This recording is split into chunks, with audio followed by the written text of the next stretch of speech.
She was a magnificent presence.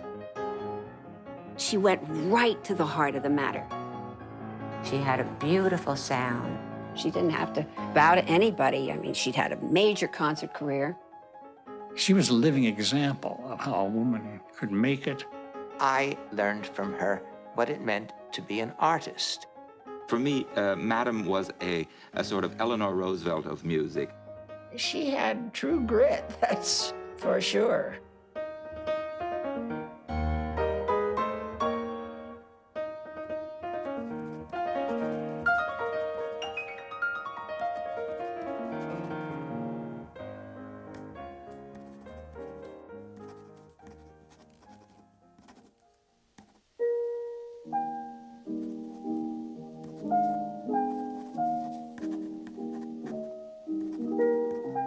As a concert pianist, I was on the stage myself.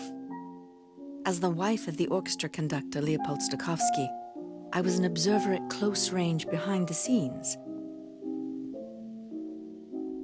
As music critic of the New York Evening Post, I viewed and reviewed the musical scene from the other side of the footlights.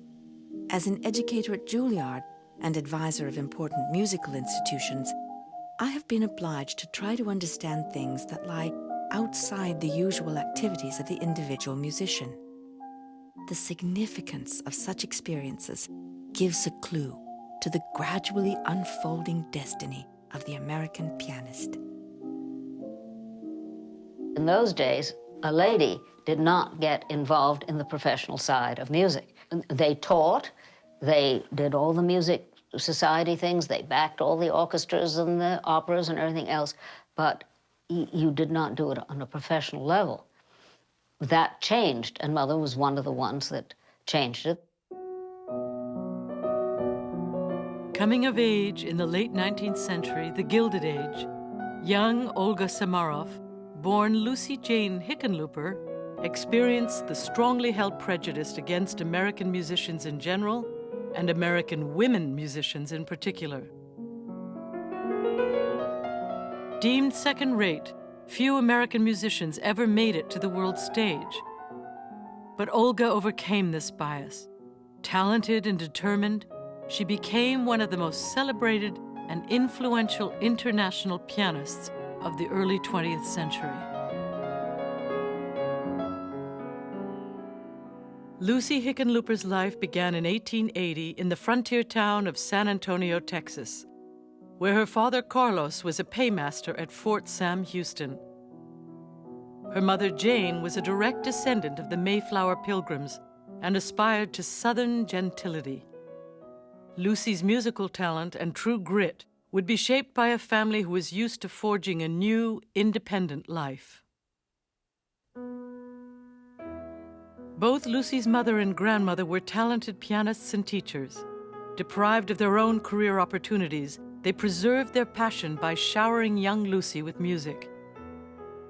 By age 3, she was studying piano with her grandmother, and by age 8, they were playing four-handed piano arrangements.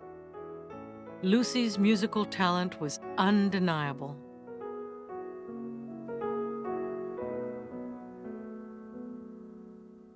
In spite of my grandmother's pronounced talent and her fine playing, no thought of a professional career had ever entered her head or those of her parents. Matrimony was the only desirable career. The stage, even the concert stage, was a dangerous and indecorous place, quite beyond the pale for ladies of any social standing. Samarov seems to have had an upbringing from two very strong women and who were also musical, and that seems to have helped her establish the confidence and the ambition that she had to become a professional musician, maybe even vicariously living out some of what the women of the previous generation were really not able to live out. But her grandmother saw Lucy's potential, and she was prepared to move heaven and earth to launch her granddaughter's musical career. I was taken to play for Edward MacDowell, for De Pachman, for William Steinway, then head of the famous firm of piano manufacturers, and before other authorities.